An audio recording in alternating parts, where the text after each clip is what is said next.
Welcome to video class 24, and we are again uh, into the stability analysis using root locus, and we are into the part 3. Okay, so we were been doing a problem. Hope you are remembering that. Okay, the question I will be giving you. So this is the question that we have been doing. And the first part we have completed, a unity feedback control system as an open loop transfer function, and you are asked to draw the root locus and ascertain about the stability of the system. So this is what we have found out, and I'll just have a recap of what we studied. So the first thing is we identify the open loop poles. Now we have identified that zeros is 0, poles is the number of poles is equal to 2. One is identified at the origin, and the other is located at -4, which is at the left half of the S-plane, and you have to throw that in, and you have marked this by n into mark in a graph. Okay, now after this you are asked to, then the second step is about the terminate, and since there are no zeros, each pole will be going to either of the infinities, and I have explained this during the live class as well. Then we can find out the number of root locus branch that it can have. The number of root locus branch is equal to number of poles or number of zeros, whichever is greater. So in this problem it is the number of poles is greater than zeros, therefore the number of root locus branches will be equal to 2. Then coming to the fourth step, we need to find out there is the existence of real axis or existence of root locus on the real axis. The reason is we have a root locus over here, as I told you in the last class, that it can move in any direction. Now we just want to know whether there is if we know that there is a presence of root locus, then we can be pretty sure about this direction. So what we need to do is we need to place a vertical line on the place where we need to see whether there is any root locus, and look at the right half, take the number of poles and zeros, and if it is an odd number, then no root locus lies on that real axis. Well, in this case, in this example, when you place a line over here and look at the left, you have the number of poles is equal to poles plus 0 is equal to 1, which is an odd number. That means this axis will be having root locus. Now place a vertical line over here as the pen rest, so you can see that the number of poles is equal to 2. That means there is no root locus over this line. So the root locus present is there only in this. Now we know that, so we are forced to believe that these two poles will be moving as k varies from 0 to infinity. So we have also found out that at k is equal to 0, that's the starting point. Since there are two root loci, each will start from the open loop poles, one at 0 and other at -4. Now the next point is it will come together and meet at a particular point, and once it meets, it breaks away from that point. So in order to find the breakaway point, we need to get the expression for k from the characteristic equation. The open loop transfer function GSHS is given, so the characteristic equation is nothing but it is 1 plus GSHS equal to 0. From this you will be evaluating what is k. Now the speciality of the breakaway point is, see, these two poles moves in either direction as k increases, right? So since k increases and it comes to a maximum value where it meets, after that this moves on to the imaginary area, right? So the real axis, and it goes to this imaginary axis as well. So at this point, that's going to be the maximum point on the real axis. So in order to find that, you can differentiate that in the equate to 0, you will get the condition for s, and you got the answer to be s is equal to -2. Now in this example, the breakaway point is equal to -2. Now the next question is, once it reaches over here, the root locus can either go in this way. If it goes in this way, it will definitely go in this way. The other pole will be, because as I told you, since it enters in this region, as it leaves the real axis, it's imaginary. The pole is imaginary, or pole is complex, and we know that if there are two poles, one is one is imaginary, one is complex, means the other will be the conjugate of that. So if one moves in this direction, the other one has to move in this direction, then only it will give a mirror image. Or it is because of the fact that the complex poles always occurs as conjugate pairs. So if there is a corresponding point over here, then there must be a corresponding point equidistant on the negative half of the imaginary axis. So that's the logic behind this. So if it is moving in this way, definitely the other one will be moving. If this is moving in this way, then the other one will be moving in this way. Now the question is how it moves. So in order to understand the direction of the root locus from the real axis, we need to get an idea about the asymptote. As I told you, asymptote is just a straight line which directs the root locus.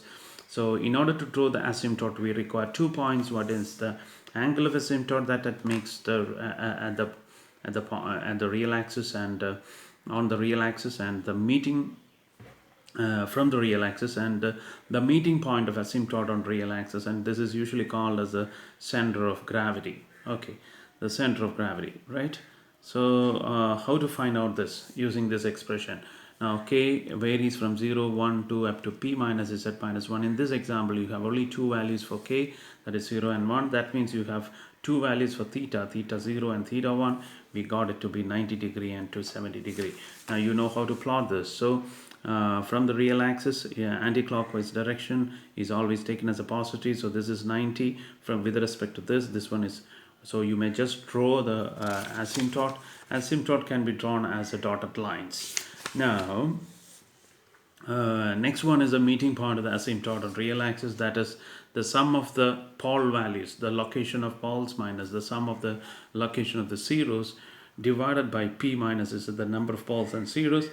So in this example, it is minus 4 minus 0 by 2, which is minus 2, and it coincidentally becomes equal to the breakaway point. That means this exactly, the root locus exactly follows the follows the asymptote. So one will be going in this direction, other one will be going in this direction. We don't want to know whether minus 4 is going through this or this way. We don't need, the only thing that we need is whether any one of the roots reaches this side, the right half. And as seen, this is going in the straight direction. That means it never crosses this imaginary axis. So this particular system, it's a stable system because of the fact that at any value of k, it will cross this imaginary axis. So that's it. So this is a stable system. Now coming to the second part of the question. Now the second part, you are asked to determine the value of k if the damping ratio zeta is 0.707. Now we know that looking at this equation, it is g as s square plus 4, meaning that's the second part. So the second part of the question is, I'm just rewriting for you. It is the value of k. You are supposed to find out the value of the forward path gain k for the damping ratio zeta is equal to 0.701. So this is actually the problem number one, second part. Okay, the value of k for zeta is equal to 0.707. Okay. Now let's see, before going into this problem, let's look at this open loop transfer function, and we know that this HFS is equal to 1, meaning that this is a unity feedback system. So GSHS is going to be k by s into s plus 4, and we have found out the characteristic equation to be s square plus 4s plus k. Okay, now before doing this, I'm going to tell you something which I have missed during the last video. You need to know, you need to have an idea about that. So we know that the general characteristic equation for a second order system is, if you have doubt, you may just look at the video session where we've dealt with the time domain analysis of a second order system. So this is 2 zeta omega ns plus omega n square is equal to 0. This is a general expression for what? General expression for the characteristic equation of a second order system.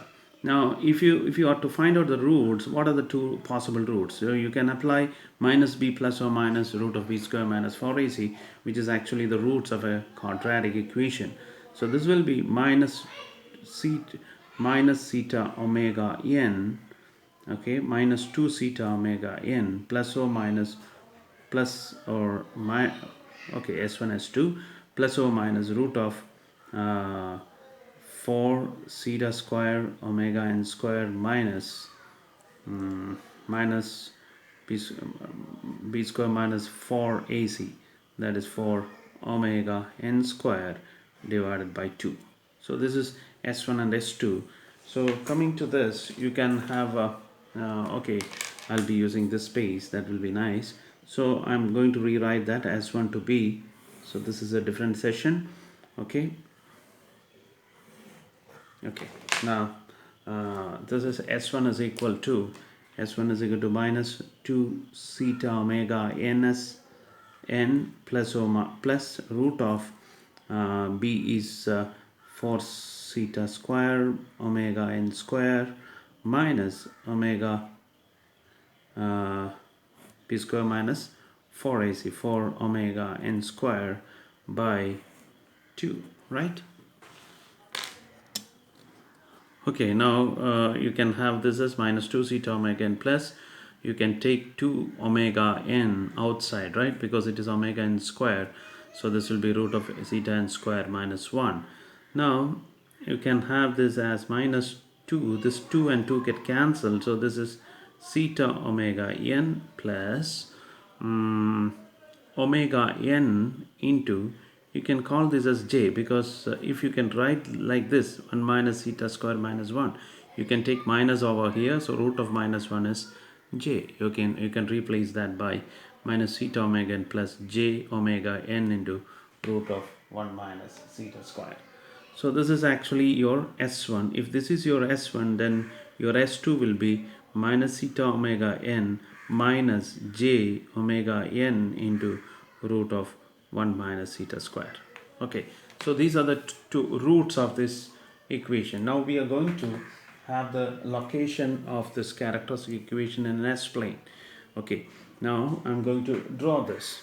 So drawing this, let's draw this. Now you know that, say, what happens at theta is equal to 0. Look at this, substitute zeta is equal to 0, right? So when you substitute theta is equal to 0, this becomes j omega plus j omega n. So s1 and s2 at theta equal to 0. Now when theta becomes equal to 0, this part becomes 0. So s1 is equal to plus j omega n, right? This is 0 omega n. S2 becomes minus j omega n. So you can see that at theta equal to 0, the point lies on the imaginary axis, right? Now if you are to plot that on the S-plane, you can see that it is on the imaginary axis. Why? Because there is no real term. So you can mark this as plus, say, j omega n, and this part as minus j omega n. It is equidistant, right? So this is plus j omega n minus j omega n. So this is actually your S1, right? And this one is your S2. So this is how it goes. So it is j omega n, right? So look at this. Now what happens at theta is equal to 1? When theta becomes equal to 1, that is S1 and S2 at theta equal to 1. Now when theta becomes equal to 1, this becomes 0, right? So this imaginary term becomes 0. So both these value is going to be theta omega n, right? So so that will be minus theta omega n. So the real axis, this is having only the real terms, that means they should lie on the left half, right? So minus, so I'm going to mark this as minus theta omega n. Now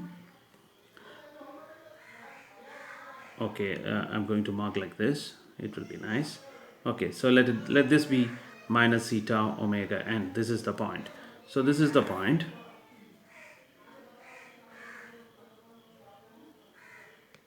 Okay, now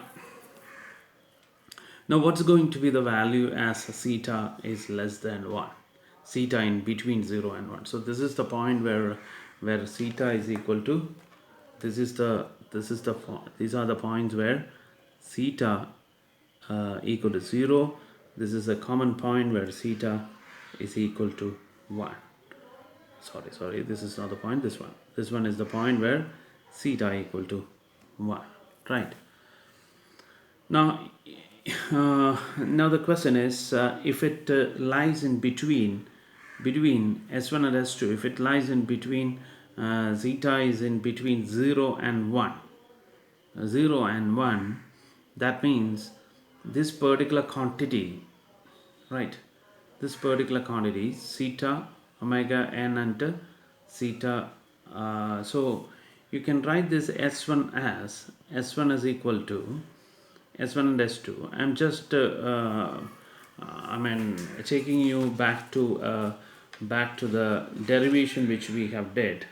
That is, when we derived the time domain response of a second order system to a unit feedback, to an unit step signal.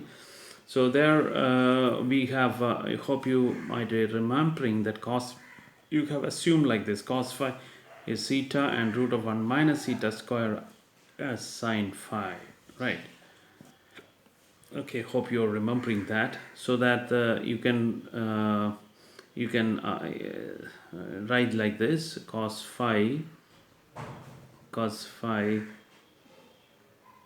omega n plus j omega n into sine phi, right? So what is going to be the cos phi and j sine phi? Now what's the magnitude of this s1 at every point as this phi varies? Okay, now this is actually cos phi. Cos phi means as you vary theta, this theta varies, right? And the variation of theta is in between. This is the point corresponding to 0 and this is the point corresponding to 1. That means, so is the case. This is the case corresponding to 0 and equal to 1 and 0. So that means if there would have been a point over here, then it must be, this must represent what? This must represent the value for theta between 0 and 1, right? It has to be between 0 and 1. Now why I am talking like that is, when you put like this, what is going to be the magnitude always? The magnitude is root of cos square phi plus sine square phi. So for both s1 and s2, the magnitude remains as omega n, right? So this is going to be its magnitude. So that means you can consider this as a semicircle with radius omega n, and it varies like this, right? And imagine that this is a circle. So you may just draw this as a circle, a part of a circle, a semicircle, right? So this is omega n, and if you can plot this as, actually you can call this as phi, and the phi is measured over here. This is the phi angle, and cos phi, every time, at every point you can have a cos phi, and that cos phi is equal to theta, right? Cos phi is equal to theta, right? So what is this? Actually, what is this? This is actually the roots of s1 and s2 as according to the theta variation. Now once it reaches over here, what is this point? This point must be, see, this is the case where theta becomes greater than 1. Now when theta becomes greater than 1, this is going to be again j, the whole thing gets into a real axis. That means this should lie over here. So once this that is when theta is greater than 1, okay, when theta is greater than 1, that is an overdamped condition. There is no oscillation at all. While this is the point where theta is equal to 0, then you have a natural oscillation of omega n, right? This is omega n. And while what about this area? So this is actually an undamped condition, and the region, this region is called as a underdamped condition, right? You know what is an underdamped condition? There is always an oscillation, but oscillation settles to zero. Now if it lies on the real axis, all these things is happening on the left half. Do remember that.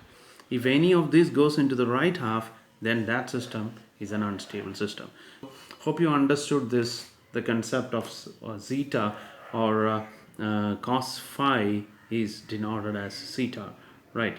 So zeta is equal to cos phi. This is very important. This is the substitution that we made when we derived the time domain equation. Okay, hope you understood the concept of this, how to draw the locus of these roots of a characteristic equation of a second order system. Okay, now you know the region where and you will be, so what is this called? Undamped, underdamped condition, overdamped condition. All these are the time domain response. Okay, so this will give you an idea about the time domain. As time progresses, how the output response will be. Here in this case it will be oscillating constantly. Here there will be some amount of oscillation, but it reduces to zero. And if it lies on the real axis, then there will be no oscillation. That means, but if any of the roots lies on this half, then the situation is different. So that means that system is going to be unstable. So this is only the case where the system is a stable system. Now you are asked to find out the value of k for theta is equal to 0.707.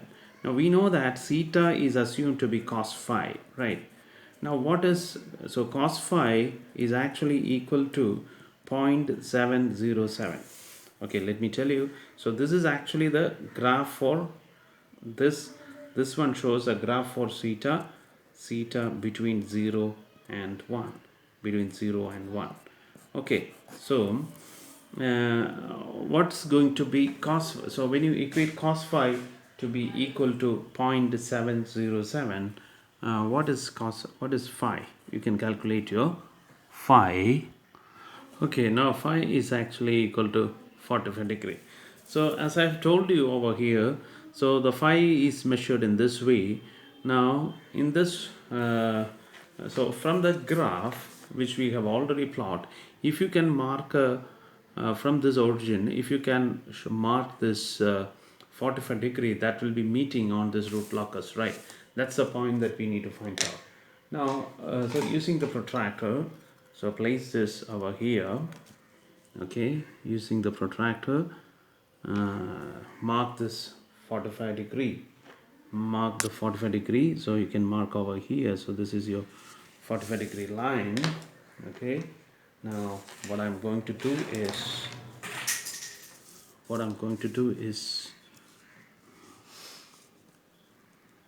okay, then join this point.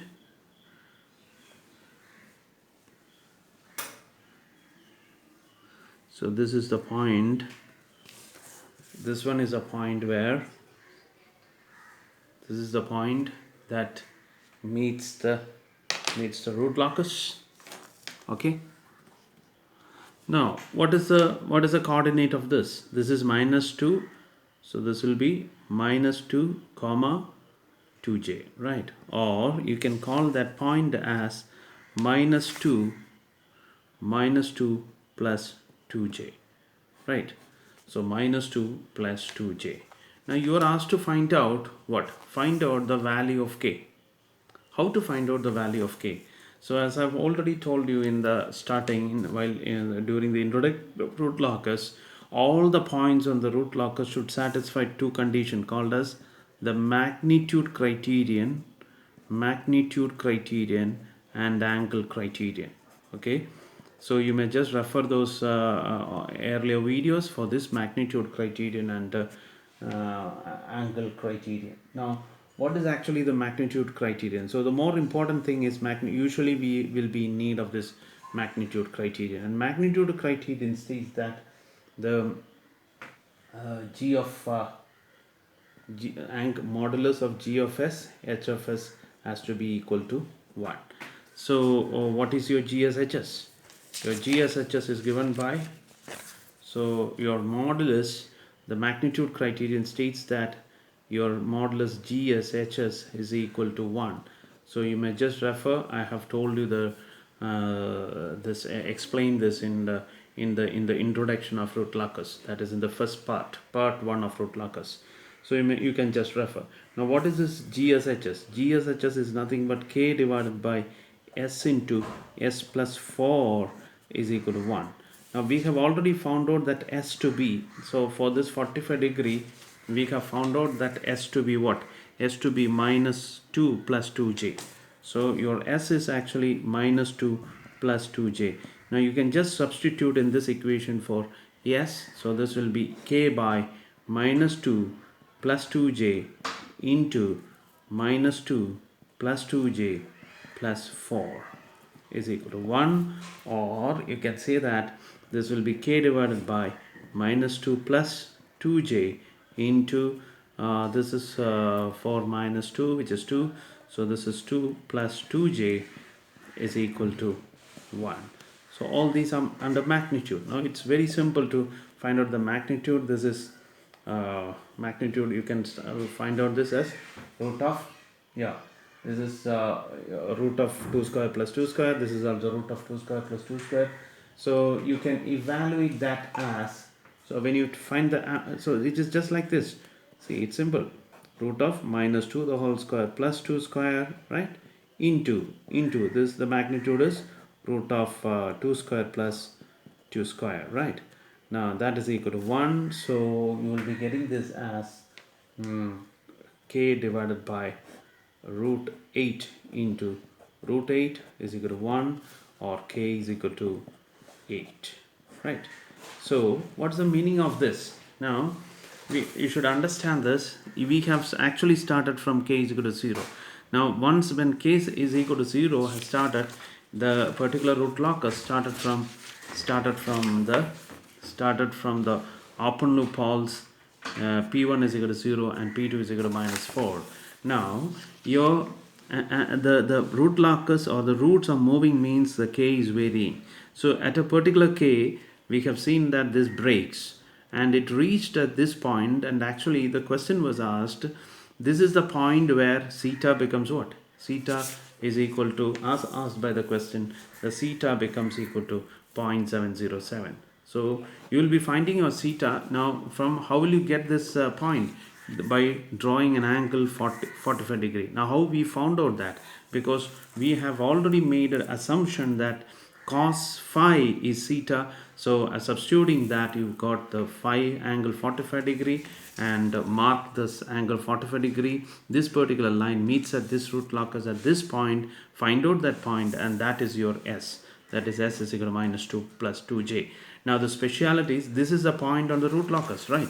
This is a point on the root locus, and this should satisfy what? Satisfy the magnitude condition. So we have just found out this k by s into s plus 4 is equal to 1. Substituting this, you got k to be equal to 8. So once k becomes equal to 8, this root locus will be reaching.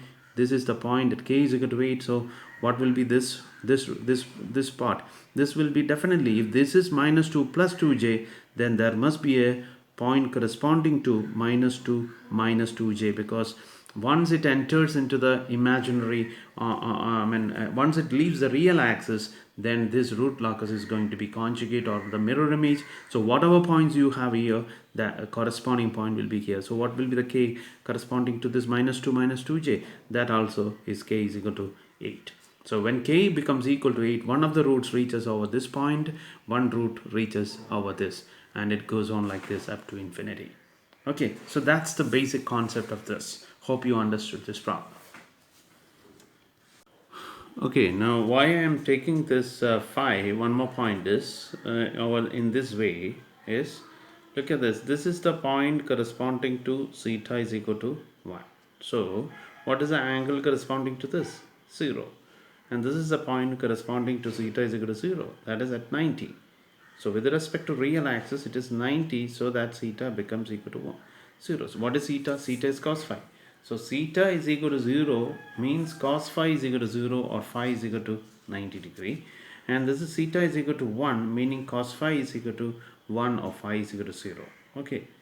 So that's why I have taken like this. Okay. Now, coming to the second problem, look at this. You are asked to sketch the root locus of the open loop transfer function of a unity feedback system, meaning your HFS is equal to 1. Right. The first thing is to ascertain on the stability of the system. So if you want to ascertain about or to comment on the stability of the system, you need to first of all draw the root locus corresponding to this transfer function. Okay. So let's move on to the first step. We'll come to this later. So the first thing. Okay, solution to the first. Now, what is actually the step 1? So the step 1 is to identify the open loop poles. So that is identifying the open loop poles. Identify the open loop poles. Now you can see that here you have 3 poles, right? So one is at s is equal to 0, other one is at s is equal to -1, other one is equal to s is equal to -3. So you have 3 poles, and what about zeros? No zeros. So you can come to a conclusion that P, number of poles, is equal to 3 and number of zeros is equal to 0, right? So that's the first step. Now you can have the pole 0 plot. So along with this you may start drawing the pole 0 plot. Okay, so I'm going to draw the pole 0 plot in an S plane. Okay, so I'm marking this as the sigma axis. This is minus sigma, this one is plus j omega, this one is minus j omega axis. Okay, so this is your S plane, and I am marking this as 0, 1, 2, 3. This is -1, -2, -3, and so on. And the imaginary axis can be drawn as J1, J2, J3, and so on. This will be minus J1, minus J2, minus J3, and so on. So in this, we want to mark these 2 points. That is, S is equal to 3 and S is equal to 0. S is equal to 0, S is equal to -1, and S is equal to -3. This is -3, it's not +3, it is -3. So you have 3 poles. One resides at S is equal to 0, other resides at S is equal to -1, and other one resides at S is equal to -3. So these are the roots. Okay, now roots of this. Now we want to find out, that's your step 1. Now what must be your step 2? Step 2 means about the termination of root locus. Okay, termination, say something about the termination of the root locus. We know that these are 3 poles.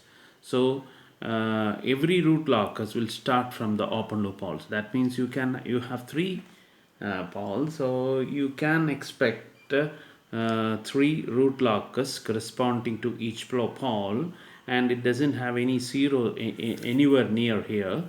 So you can say that the root locus terminates at infinity, and we do not know how it terminates, and that we will find out by drawing the root locus. Okay, so that's the second step.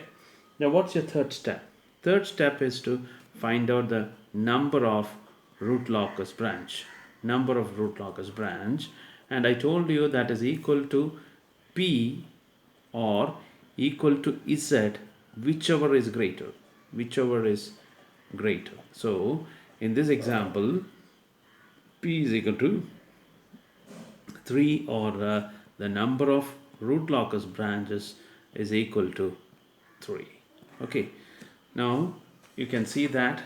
So this is very true, because there are 3 poles, and from each pole root locus starts, which we have already studied. So these are the 3 points corresponding to k is equal to 0. This is also k is equal to 0. At k is equal to 0, root locus, there originates 3 root locus from each of the poles, each of the open loop poles. So the number of root locus is equal to 3.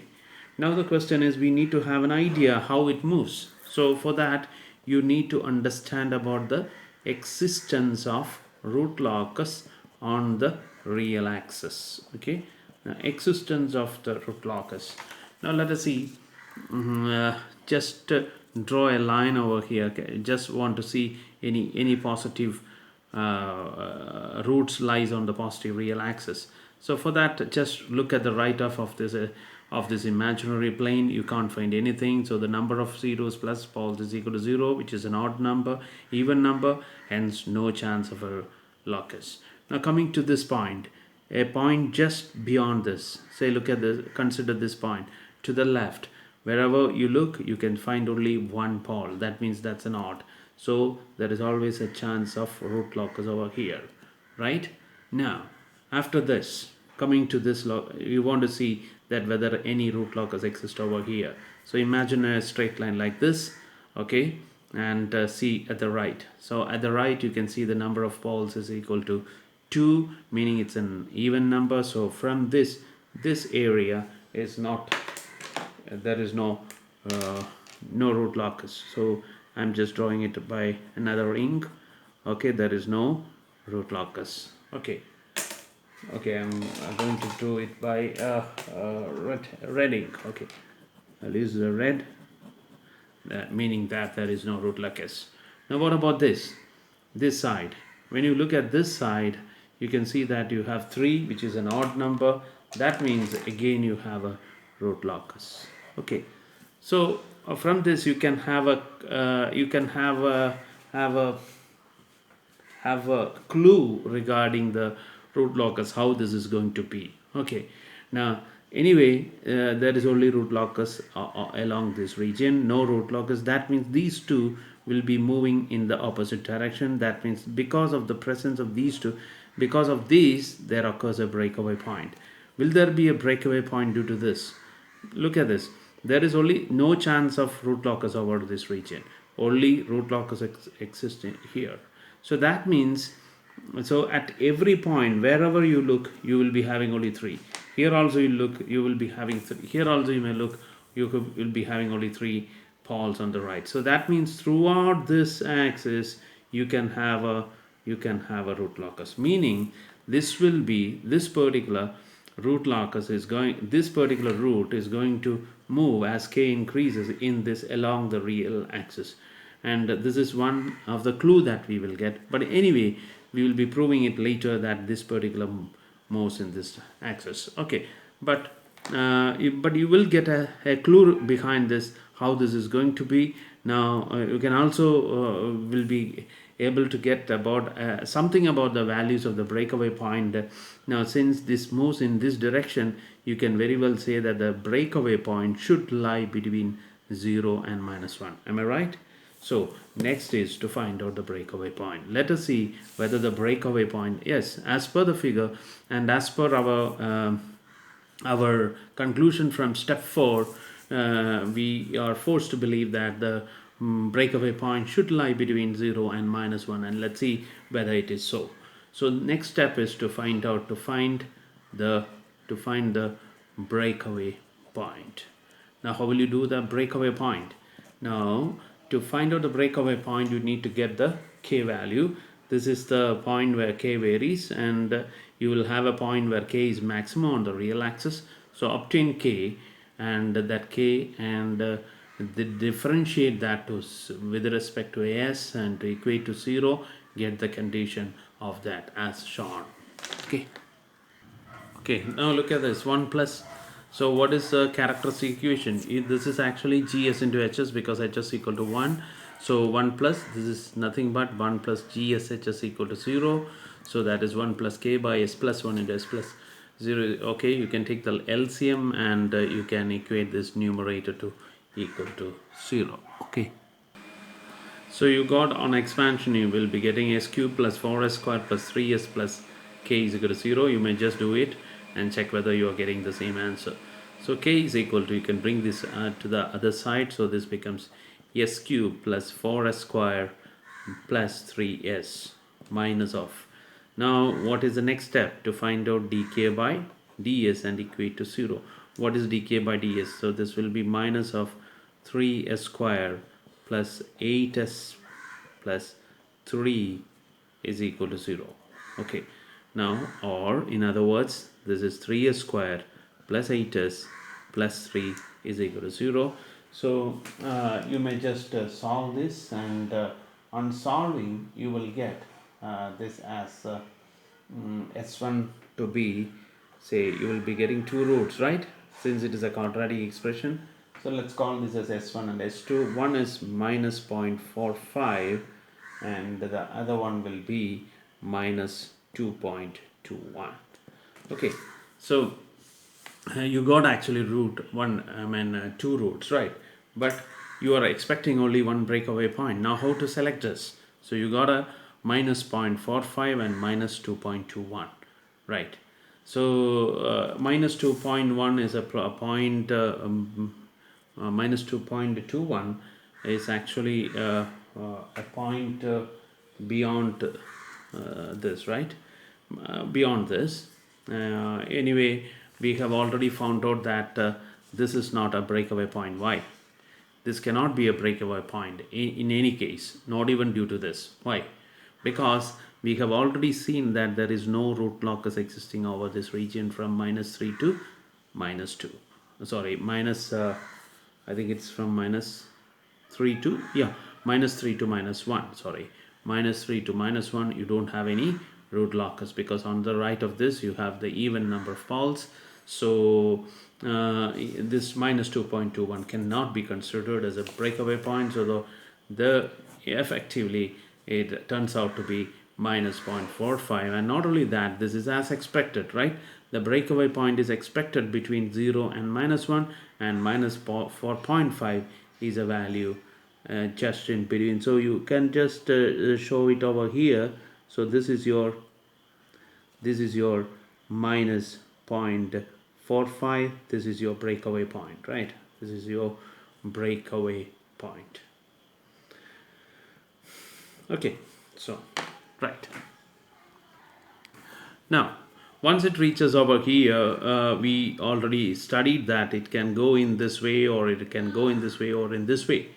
So now how will this root locus move? So for that you need the guide, and guide is nothing but it is the asymptote. So the role of asymptote here is to, so you need to find two things for asymptote. One is the angle of asymptote, the other one is the meeting point of asymptote on the real axis. So you need to, the first one, so that is step 6, is angle of asymptotes. Okay, and that is as we have done in the previous problem, and that can be done as follows. Okay, now here you have theta k. Now as we know, this is the expression. This I have already done. You can do it by yourself.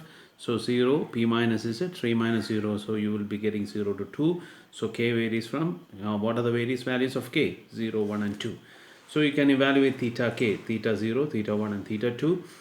So I have just done this for you, 2 into 0. So this, the next one you need to put k is to be 1. So it is 2 plus 1 into 3 into 180 by 3. So that will be 180 degree. And your theta 2 is 300 degree. Now let us find out the next one also, that is the center of gravity, or what is called as the intersection point of the asymptote on the real axis. Now how will you find out that? So you will call that as x is equal to sigma p minus sigma zeros divided by p minus z, right? Okay, so like that. So it is p minus z. Okay, so that's it. X is equal to sigma poles minus sigma minus zeros. So what are the sigma poles? Now we know that the poles are at 0, minus 1 and minus 3. So it is sigma means adding this location. Now when you add this location, it is 0 minus 1 minus 3, it is equal to minus 4. So minus 4 divided by 3 minus 0, which is 3, or you can call this is minus 1.33. Okay, now here starts the first difference between the problem that we did previously. Okay, now look at this. This is the one which we have done earlier. When we found out the meeting point or the center of gravity, we found out to be minus 2, and that is coincidentally that becomes equal to breakaway point. Now look at this. The breakaway point you have found out to be the breakaway point that you found out to be is minus 0.45, while the center of gravity is 1.33. So this is a different problem then. So now let us see how to proceed at this situation. Okay, right now first of all it is 1.33. 1.33 means it comes around this is 2 3. Okay, so this comes around here, right? This is 1.33. This is the center of gravity. Now based on this center of gravity you need to mark the ankles, right?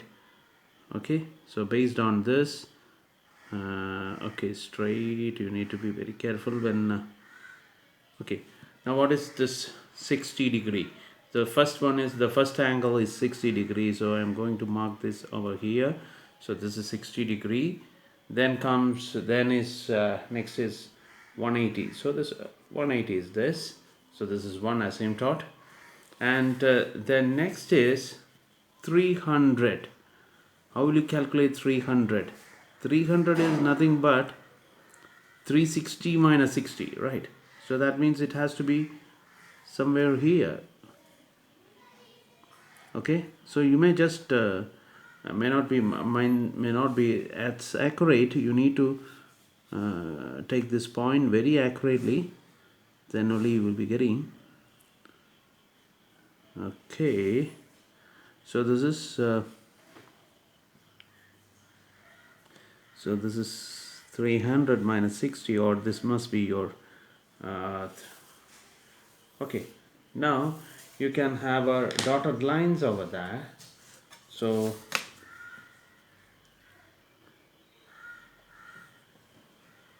when you have a dotted lines, so this you can mark this by dotted lines, and this is also, you can mark this as a dotted line like this. Okay, and one more is there, that is at 180. Okay, so I told you earlier that this asymptote shows you the direction of the root locus. Now let's come back to this, but see, what about this 180 degree? So you should mark the angle. This angle is 60 degree. Now you have 180 degree and one more angle, that is 300 degree. Okay, so the 180 degree asymptote actually shows the direction of what? Which pole? The pole which resides at -1, and which proves that this lies all along the real axis. Okay, even the existence of real axis itself proves that there is only the root locus corresponding to -1 pole, open loop pole -1 will always lie in this, and this asymptote is an additional proof showing that this will only follow this real axis. Now coming to these two poles, now the consideration is, and we don't have to bother about this. Why? The reason is this will never contribute, this pole will never contribute for the instability of the system, because it's going farther and farther to the left side of the S-plane. Am I right? Okay, now coming to this point. Now let's say the direction of the asymptote is showing in this way. Our breakaway point is at 0.45. So this particular root locus will break up at this point and will be following this right. So anyway, this is going to touch this. So as per this asymptote, this direction reveals the fact that this particular root locus is going to follow this asymptote, and thereby, just as this asymptote touches the imaginary axis at both the ends, definitely this particular root locus will also cut at the imaginary axis. Okay, in the previous problem that was not an issue. Why? Because the asymptote direction itself showed that that particular root locus is not going to cross this imaginary axis. Therefore, there is no need of finding out what the root locus meeting at the imaginary axis. Now, this results in the next step, that is the 8th step, that is to find the point of intersection of the root locus on the imaginary axis. Just as we found out that on the real axis, that's a breakaway point. Okay, similarly, the point of point of intersection of each root locus on the imaginary axis. That's your next step. Okay, now how to find out the intersection point on the imaginary axis? For that we require, what is this? This is actually the characteristic equation which we have uh, shown you, which we have actually considered when we consider the breakaway point. So this is your characteristic equation. Now from the characteristic equation you will be applying Routh-Hurwitz criterion. Okay, Routh-Hurwitz criterion. Now what is the need of this Routh-Hurwitz criterion? Routh-Hurwitz criterion, we can as you have seen in the assignment problem, you can set the limit for k, right, using the RH criterion. So applying RH criterion to this characteristic equation, and we can find out the value of the k corresponding to, so each point is corresponding to some values of k, right, or each point on the root locus. So there must be a point corresponding to the point that is on the imaginary axis. When this root locus moves in this way, it will definitely touch the imaginary axis. That particular point is corresponding to a particular k. So you will be getting that value of k from the RH criterion, and using that k value you can find out the point of the intersection. Okay, now first of all let us see the RH criterion, and that is shown as follows. Okay, so here is the Routh array of this particular characteristic equation. Okay, you may just write this is s cube 4s square 3s plus k. If you have any doubts, you may just study those video on Routh-Hurwitz criterion, part A and part B. So there I have explained it. So you may just go through that. So what is the Routh-Hurwitz criterion? Just look at the first column and see the number of sign changes. Now here you don't require the number of sign changes. For the system to be stable, you know that it starts with a positive quantity. So for the system to be stable, all the quantity has to be positive. We know that k is a positive quantity because k is called as a forward path gain. Forward path gain cannot be negative. So that means you are forced to believe that 12 minus k by 4 is greater than what? Greater than 0, or 12 minus k is greater than 0, or k is actually, k comes over here, so k is less than 12. K must be less than 12 for no sign changes.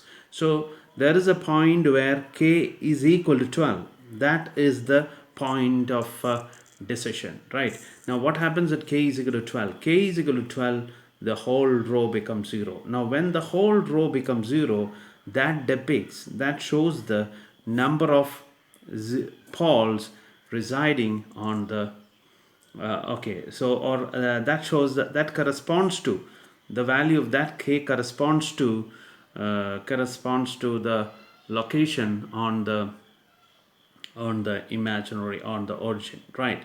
So this 12 minus k, or k is equal to 12, on the imaginary axis, right? So that means k is equal to 12 is a demarcative point. So the k has to be always equal to, when 12 minus k by 4 is greater than 0, or k has to be less than 12, means k is equal to 12 is the, so for the system, this is the condition for the system to be stable. Okay, now that is when you say 0 to 12, it is a stable system. Then at 12 and greater than 12, we will say that that's an unstable system. So at 12, what is that? That is called as a marginally stable system. Now look at this. At k is equal to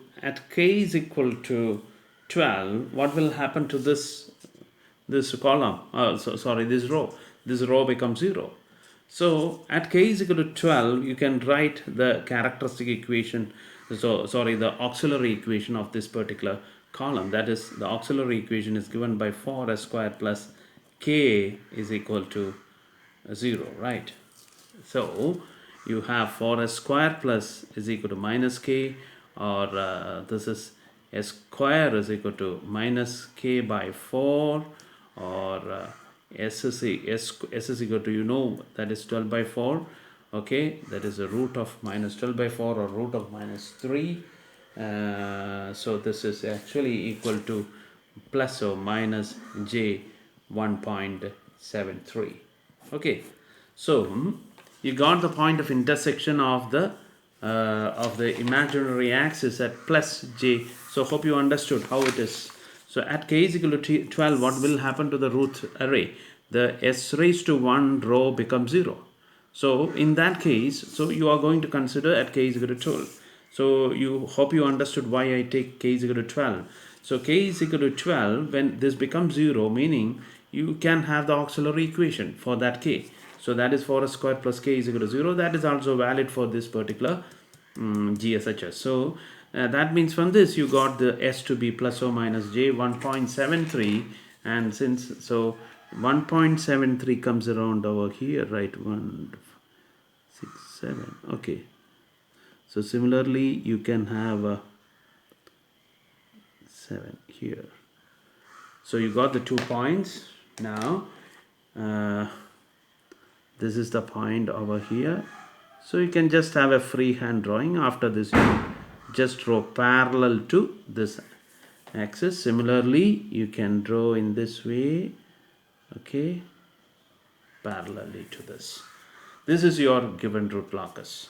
So after this point you can just draw parallel to this. You can have the freehand drawing. You don't need to use the scale or anything like that. You can just draw freehandly, but almost parallel to this asymptote. So this is it. So this point that is 1.73 is a k corresponding to 12. Now what can you say about the stability of this system? This is it an absolutely stable system? It is not an absolutely stable system. Absolutely stable system, no. Okay, but this is a system provided if the designer designs the k values in between 0 and 12. This is a stable system provided the system designer has to limit his design to the value in between 0 and 12. Whenever the value of the forward path gain becomes greater than 12, this pole moves into the left half, which aids or which causes the system to be in an unstable system. So that is the first part. So that's the comment on the stability of the system. Now let's move on to the second part of the question. Find the value of k for 1 theta is equal to 0.5. Now when you apply theta is equal to 0.5, it is cos phi is equal to theta, right? Cos phi is equal to 0.5, so you will get this as, this is the first part of the question. So phi is equal to 60. What you need to do is you must draw that 60 degree by keeping this protractor at the origin, right? At the origin, and you may mark the 60. Okay, now draw this, use this dotted lines, that will be nice, and just find out the point that meets on this root locus. Don't mark on the asymptote. You need to put, as I told you earlier, asymptote is not a part of the root locus. You need to fix that point at the root locus and find the coordinates. Now you can find the s corresponding to that as, so if you really draw it very carefully, you can find that to be minus 0.35 plus j 0.6. Okay, you can just see that. So this is almost greater than this. This is 0.5, this is j1, right? So this is 0.5, slightly greater than 0.5, so it comes around j 0.6, and this you can find out to be minus 0.35 plus j 0.6. So this is the first score. Now you need to find out the value of k. Now how to find out the value of k? This s actually satisfies what? This s is actually the s on the root locus. That means this s should satisfy what? This s should satisfy what? Should satisfy the magnitude condition of the root locus. Now what is a magnitude condition? That is angle g of s, h of s is equal to 1. Okay, or you can say this is k divided by s into s plus 1 into s plus 3, okay, is equal to 1. Now put s is equal to 0.35 plus, so here you may put s is equal to minus 0.35 plus j 0.6. So you can straight away, so this will be k divided by minus 0.35 plus j 0.6 into minus 0.35 plus j 0.6 plus 1. Then you have again it as minus 0.35 plus j 0.6 plus 3. Okay, so this is of everything is of the form a plus jb. You may just each term represent this as root of a square plus b square, and you can finally this is equal to 1, and you can prove answer to be k is equal to 1.6. See that you are getting the same answer, k is equal to 1.6. Now what is the second part of the question? Now the second part of the question is you are to find out the value of k, so that value of k for the marginal stability. This already we have derived. Now the value of k for marginal stability we have seen. See, at k is equal to 12, we have seen that's the point on the imaginary axis. So once the root locus reaches on this point, this is actually the point of what? Point of marginal stability, and this we have already found out. So this is equal to k is equal to 12. Okay, so marginally stable is a point where this imaginary axis or the root locus point meets the imaginary axis. Now finally to the third question. It's again a simple question, that is find the value of k at s is equal to minus 4. So how will you do that? Again use this condition, that is k divided by modulus k divided by s into s plus 1, okay, s into s plus 1 into s plus 3, putting s is equal to minus 4, right? And this has to be equal to 1 because s is equal to minus 4. Now looking at this root locus, you can see that this is minus so this is actually equal to minus 3, right? So minus 3, this is minus 4. This is also a point through which the root locus goes. The root locus that originates from s is equal to minus 3 travels in this way. So that means this minus 4 is a part of the root locus. So that should satisfy what? Satisfy this magnitude condition of the root locus. Put s is equal to minus 4, and you can see that k is equal to 12. So okay, now what we observed is at k is equal to two things happens. At k is equal to 12, this particular pole, which is moved towards the negative infinity, reaches at minus 4, while one of the poles of these two reaches, now these poles reaches at minus j, okay, minus j 1.73 and plus j 1.73 and minus j 1.73 at k is equal to 12. Okay, so this is it.